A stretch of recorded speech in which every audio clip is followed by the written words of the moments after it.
खलीज की तरफ अमरीकी फौजी कुमक की पेशकदमी इस कशीदगी को मजीद संगीन बना रही है।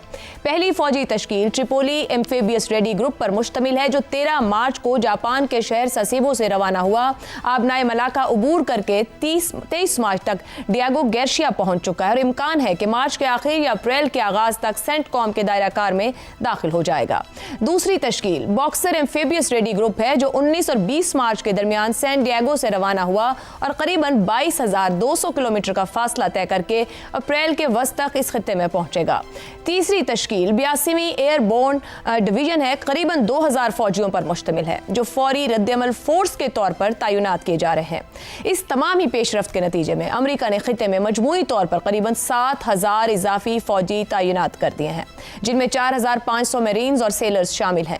ये अस्करी तैयारी इस बात का वाज़ेह इशारा है कि वाशिंगटन सिफारती दबाव के साथ साथ फौजी ऑप्शंस भी खुले रखना चाहता है।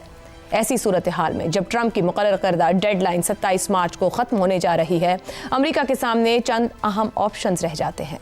पहला, ईरान के पावर सेंटर्स पर महदूद या वसी हमला। दूसरा, किसी इलाकाई इत्तेहादी के साथ मिलकर ईरान के किसी जजीरे पर कब्जे की कोशिश। तीसरा, ज़मीनी अफवाज यानी बूट्स ऑन ग्राउंड के जरिए बराह रास्त मुदाखलत। और चौथा, डेडलाइन में तोसी देकर सिफारती रास्ता बरकरार रखना। हकीकत यह है कि अमेरिका जो भी रास्ता इख्तियार करे वो एक ऐसी जंग में दाखिल हो चुका है जो उसकी हालिया तारीख की पेचीदा तरीन जंग बन सकती है। ये महज 3-4 ममालिक का तनाज़ा नहीं, बल्कि पूरे खित्ते और आलमी मईशत के मुस्तकबिल का सवाल बन गया है। और सबसे बड़ा सवाल यह है कि इस मुमकिन तसादुम की अमेरिका को ही नहीं बल्कि पूरी दुनिया को कितनी भारी कीमत अदा करना पड़ेगी। क्या इंसानियत एक और तबाहकुन बोझ उठा भी सकेगी? इसी मामले पर प्रोग्राम के पहले हिस्से में गुफ्तगू रहेगी। हमारे साथ हैं शहजाद चौधरी, जैगम खान, आमिर अहमद खान और रजा रूमी साहब। प्रोग्राम का सवाल आप सभी के लिए। अमरीकी मुतालिबात, ईरान का इनकार, अमरीकी ऑप्शंस, पावर सेंटर्स पर हमला, ईरानी जजीरे पर कब्जे की कोशिश, बूट्स ऑन ग्राउंड या फिर डेडलाइन में तोसी, ट्रंप इंतजामिया के बयानात, अमरीका कौन सा ऑप्शन इख्तियार करने जा रहा है? जैगम साहब, कहा गया कि अगर मुतालिबात ईरान ने तस्लीम ना किए तो ट्रंप जो हैं वो जहन्नुम बर्पा कर देंगे। धमकी भी दी जा रही है, दबाव भी बढ़ाया जा रहा है, फोर्सेस भी मूव इन हो रही हैं। क्या बड़ी जंग का बिगल बच चुका या अभी सिर्फ कहा जाए कि हिकमत अमली दबाव बढ़ाने की है? अमेरिका जंग में ऐसे जाता है जैसे भैंस चराने जाता है और फिर भैंस को जौहर से निकालना एक अजाब बन जाता है। अमेरिका के पास कोई आसान ऑप्शंस नहीं है और जहन्नुम सिर्फ ईरान नहीं बनेगा, सबसे पहले खित्ता बनेगा और फिर पूरी दुनिया बनेगी। एक ऐसे अजाब में जाएगी जैसा अजाब और जैसी मुसीबत दूसरी जंग अजीम के बाद दुनिया ने नहीं देखी। आप धमकियों को देख लीजिए कि पार ग्रिड को उड़ा देंगे। ईरान ने वाजे कर दिए कि इसका मतलब है टोटल वार, पूरे खित्ते की जंग। सिपाही पासदारान ने 50 टारगेट्स की लिस्ट दे दी है। उस लिस्ट को देखें तो आपको झुरझुरी आ जाती है, जिसमें तवानाई, बिजली, पानी के पूरे रीजन के अहम तरीन मराकज़ शामिल हैं। अगर सिर्फ इस खित्ते की बिजली चली जाती है, पावर ग्रिड्स के बदले में ईरान पावर ग्रिड्स उड़ा देता है। आपको पता है तेल का पूरा इंफ्रास्ट्रक्चर वो भी बिजली पर चलता है। तेल को पंप करना हो, उसे पाइपलाइन के अंदर धकेलना हो, उसको लोड करना हो या तेल को साफ़ करना हो, ये तमाम बिजली से होता है। और ये खित्ता जो पानी पीता है वो 80% से ज़्यादा पानी डिसैलिनेशन प्लांट से बनता है। समंदर का पानी होता है, बिजली के ज़रिए से उसको साफ़ किया जाता है। अगर खाली बिजली जाती है तो वहाँ वो पानी भी नहीं रहता और ये खित्ता बिजली और पानी के बग़ैर ज़िंदा ही नहीं रह सकता। यहाँ का मौसम ही ऐसा नहीं है, जो इसकी आबादी है पूरा गल्फ जाता है। और ये सिर्फ बिजली की बात कर रहे हैं। जो 50 की लिस्ट है उसमें डिसैलिनेशन भी शामिल है, उसमें खुद ऑयल का इंफ्रास्ट्रक्चर भी शामिल है। और ईरान के पास इसमें कोई शक नहीं कि कैपेसिटी मौजूद है कि वो इस तरीके से वापस अटैक कर सकता है। ये तो है पार का। अब आप देखें, वो कहते हैं खर्ग में पहुंच जाएंगे। चलें जी, पहुंच जाएं खर्ग में। खर्ग जो है वो आबनाए हुर्मुज़ से 300 मील अंदर है। यानी अगर आप बैरी जहाज पर जाएंगे तो 300 मील उसमें से क्रॉस करके जाएंगे और ये तमाम शोर लाइन ईरान की है। और आप जहाज के जरिए पहुंचेंगे तो इस छोटे से जजीरे पर आप कब्जा तो कर लेंगे, होल्ड कैसे करेंगे, आप सप्लाई कैसे करेंगे? और ये ईरान की शहरग है, माशी शहरग है।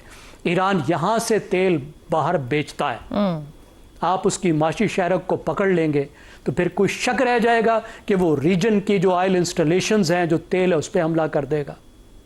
फिर अगली बात क्या है जी कि हम इस हुर्मुज़ पे कब्जा करेंगे। देखिए, उस पर जो खुद अमेरिका के एक्सपर्ट्स हैं उनमें जो डिबेट हो रही है वो ये हो रही है कि ये तो गलिपली बन जाएगा। आपको पता है गलिपली क्या है? पहली जंग अजीम के दरमियान में तुर्की में एक ऐसी गुजरगाह है, उसका नाम है डारडेनिलस।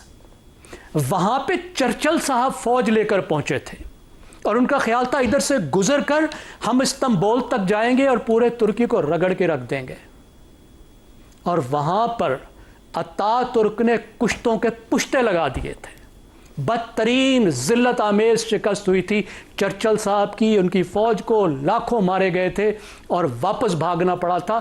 चर्चिल साहब की जर्नैली भी वहां खत्म हो गई थी और अतातुर्क जो है वहां उसके बाद अतातुर्क बन गए थे, ग्रेट लीडर बन गए थे। यानी जियोग्राफी सबसे अहम बात थी, कोई शक नहीं है अतातुर्क की अजमत में। मुझे कोई ज़ैगम साहब, ईरान का जोग्राफिया भी उसको बहुत सपोर्ट कर रहा है और अमेरिका की भी एक वॉर हिस्ट्री मौजूद है। अब ऑप्शन क्या है ट्रंप के पास, करेंगे क्या? देखिए, ट्रंप के पास ऑप्शन ये है, पहली तो बात ये है कि ईरान को भी अंदाज़ा होना चाहिए कि लंबी जंग उसके भी हक में नहीं है। वो अपना एक जो डेटरेंस है वो इस्टेब्लिश कर चुका है। शायद हफ्ता, 2 हफ्ते, 4 हफ्ते उसको मजीद ज़रूरत हो, लेकिन पूरे खित्ते के लिए भी जंग अच्छी नहीं। और उसको अपने ज़िम्मे ये भी नहीं लेना चाहिए कि पूरी दुनिया की बर्बादी जो है वो इस जंग के नतीजे में हो। अमेरिका को फेस सेविंग मिलनी चाहिए किसी ना किसी तरह। ईरान के भी जो मुतालबात हैं, उसके जो खदशात हैं, उसको तय होना चाहिए। देखिए, अमेरिका का सबसे बड़ा मसला क्या था, मैं आखिरी बात करूं, अमेरिका का यह था कि इस इलाके में कोई तेल का जग्गा ना हो, जिसको अंग्रेजी में कहते हैं ऑयल हेजिमान ना हो। और बात यह बन गई है कि आज वहीं ऑयल हेजिमान ईरान बन गया है और ये कब्जा लेना उससे वापस आसान काम नहीं है। इसके लिए बातचीत ही करनी पड़ेगी, बातचीत ही करनी। आमिर अहमद खान साहब, एक तरफ मुज़ाकरात की ख्वाहिश का इजहार और ट्रंप तो कभी जीत की भी सब दावे हर तरह के कर चुके हैं, लेकिन दूसरी तरफ तैयारियां भी जारी हैं, फौजें मजीद रवाना की जा रही हैं। क्या ऑप्शन है जो आपके ख्याल में ट्रंप इख्तियार करेंगे अगले 2 से 3 दिन में? आयशा, ये एक लिहाज से ये सबसे ख़तरनाक वक्त है जिसमें से हम अभी गुजर रहे हैं। और उसकी बहुत बड़ी वजह यह है कि अब यहाँ पर प्रेसिडेंट ट्रंप की शख्सियत बहुत अहमियत की हामिल हो गई है। आपको याद होगा कि जब उन्होंने इलेक्शन हारा था तो इलेक्शन हारने से पहले ही उनका ये कहना था, उन्होंने खुद टीवी स्टेशन में जाके उन्होंने खुद ही कह दिया, उन्होंने कहा कि I am a very bad loser, I don't like losing. And वो फिर आपने देखा कि through out Joe Biden administration थी उनका क्या किरदार था, उन्होंने इक़्तिदार छोड़ा कैसे इलेक्शन हारने के बाद, और फिर उसके बाद उनकी सियासत कैसे रही। सो ही इज़ क्लियरली समबडी जो हार को वो बहुत अपने लिए एक पर्सनल इंसल्ट लेते हैं। अब वो एक इस सूरत हाल में उन्होंने अपने आप को डाल दिया है जहाँ पर खित्ते में जो कुछ हो रहा है अच्छा, और जो वो मिलिट्री स्ट्रैटेजीज हो सकती हैं, मेरा ख्याल है मेरे साथी जो हैं they are far better equipped कि उसके बारे में बात करें। लेकिन रिसेंटली हमने ये देखा है कि अमेरिका के अंदर जो इंटरनल ओपिनियन है वो अब उनके खिलाफ जो है वो और ज़्यादा वाज़ेह होना शुरू हो गया। उनकी एक अपनी रिपब्लिकन कांग्रेसमैन जो हैं उन्होंने एक सिक्योरिटी ब्रीफिंग से बाहर निकलकर अपनी शदीद झुंझलाहट का मुजाहरा करते हुए उन्होंने कहा कि हमें कोई अपने सवालों का जवाब नहीं मिल रहा, और बुनियादी सवाल उनका ये था कि इस जंग के अहदाफ क्या हैं और इस जंग को वाइंड अप करने की स्ट्रैटेजी क्या है। उन्होंने कहा कि हमने जब भी हमें ब्रीफिंग मिली है हमें ये इसके बारे में ना कोई वाज़ेह जवाब मिला है, ना ही हमें ये समझा सके हैं इनके सिक्योरिटी ऑफिशियल। दूसरी बड़ी अहम बात जो है जो उन्होंने बार बार उठाई कि ट्रूप्स ऑन ग्राउंड के बारे में अगर कोई फैसला हुआ है या उसके बारे में क्या सोचा जा रहा है, और उसका भी वाज़ेह जवाब ना मिलने के बाद उन्होंने ऑलमोस्ट अनाउंस कर दिया, उन्होंने कहा कि जी अगर ये कांग्रेस के पास जब भी ये बात आएगी तो मैं तो उसको वोट नहीं करूंगी। वो रिपब्लिकन पार्टी की हैं और ये ओपिनियन जो है अब अमेरिका के अंदर बिल्डअप करना शुरू होगा। सो आई थिंक अगर आप ट्रंप की जो इमीडिएट पॉलिटिक्स है इनसाइड अमेरिका, अगर आप उसको देखें तो इस जंग को एस्केलेट करना, ठीक है, वो मिलिट्री बिल्डअप उस इलाके में करना, वो एक तरह से एक निगोशिएशन का हिस्सा होता है। ये आप पोजीशन, अपनी निगोशिएटिंग पोजीशन मजबूत करने के लिए भी कई दफ़ा आप इस तरह के काम करते हो। लेकिन अगर वो अपनी जो ये मिलिट्री स्ट्रैटेजी है, इसके साथ साथ अगर वो अपनी डिप्लोमेटिक पेस जो है उसको कोई शक्ल नहीं देते हैं, और शक्ल देने की मैं ये कहना ज़रूरी समझता हूँ कि अभी तक ये पिछले 3-4 दिनों में हमने हेक्टिक पॉलिटिकल ये डिप्लोमेटिक एक्टिविटी देखी है। लेकिन ये तो नहीं होता ना कि इतनी पेचीदा काम मुज़ाकरात के अंदर वो एकदम से आप अपने 15 नुकात भी जारी कर दें, अगले भी 5 नुकात जारी कर दें, बराह रास्त बात ही नहीं हो रही है, और फिर उसके ऊपर ये भी तवक्को दी जाए कि उसके ऊपर कोई पेशरफ्त होगी। उसका फ्रेमवर्क तय करने के लिए थोड़ा और टाइम दरकार है, शायद बहुत ज़्यादा और टाइम दरकार है, और वो टाइम तभी मिल सकता है कि जो एक्टिव हॉस्टिलिटीज़ हैं, ठीक है, अमेरिका उनके एनर्जी इंफ्रास्ट्रक्चर पे हमला नहीं कर रहा, लेकिन इजराइल तो अपने हमले नहीं रोक रहा है ना।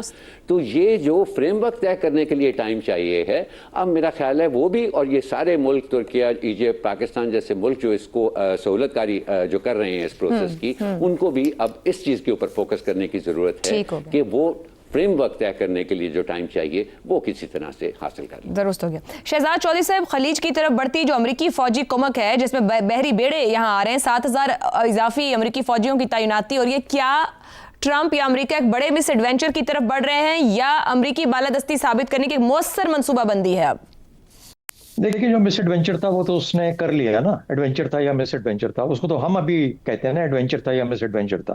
वो तो शायद अपने तौर पे जब आया तो सही तौर तरीके से आया होगा। बहरहाल उसको छोड़िए, आप ये देखिए कि ईरान ने भी 5 नुकात दिए हैं अमन के लिए। तो अगर अमन की ख्वाहिश ना होती तो 5 नुकात ना देता।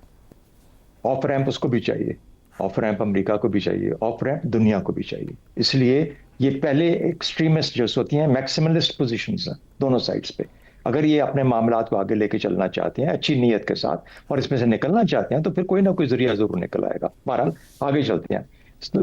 एक लम्हे भर को तसव्वुर कीजिए कि पावर प्लांट पे हमले हो गए, पावर प्लांट पे हमले हो गए, चाहे ईरान वो उड़ा देता है, सब गल्फ के भी उड़ा देता है, लेकिन इनके भी खत्म, इनके ऊपर भी हमले हो गए।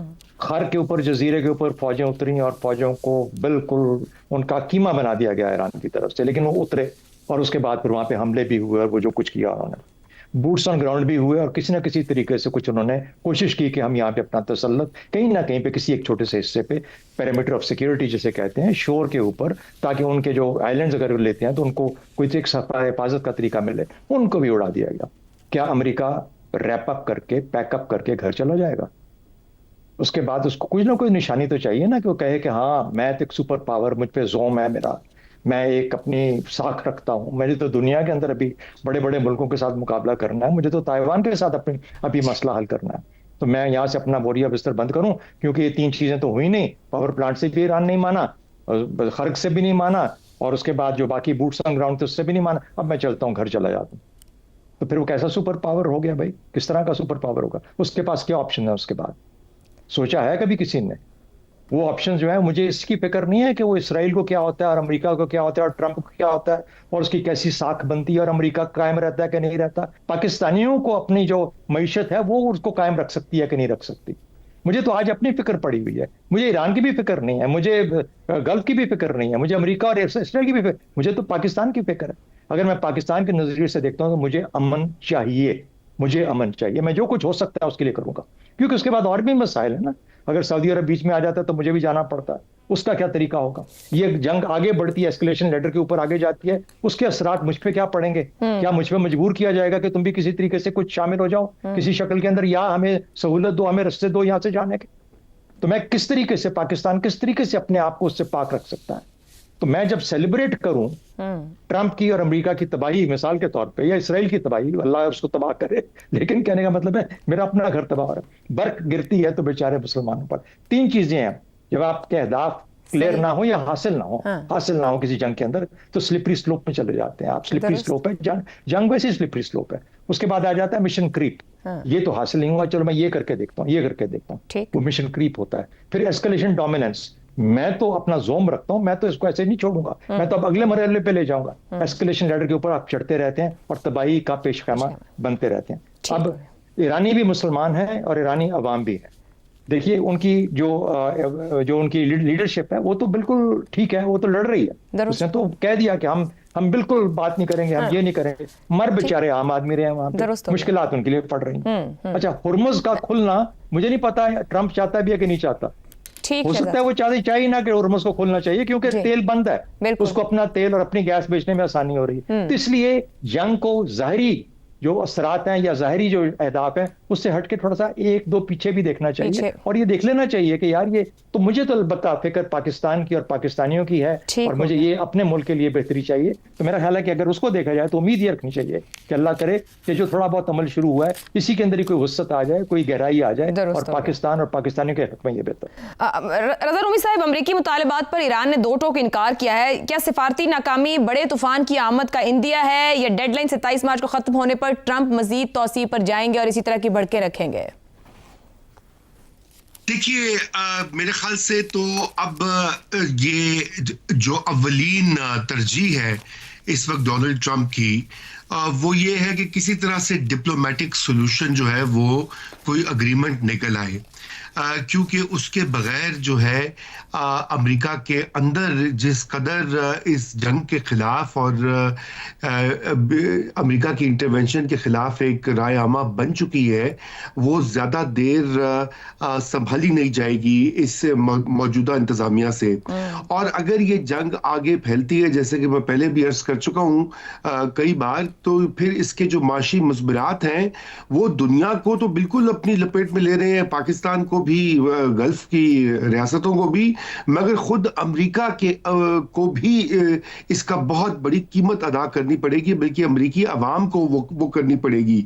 और अगर ऐसा होता है तो फिर जो आने वाले मिड टर्म इंतखाबात हैं वो रिपब्लिकन पार्टी हार जाएगी। इस वक्त कल भी जो एक सर्वे आया है उसके मुताबिक डोनाल्ड ट्रंप की जो अप्रूवल रेटिंग है वो पिछले तमाम सालों के मुकाबले में सबसे लो है, सबसे कम है।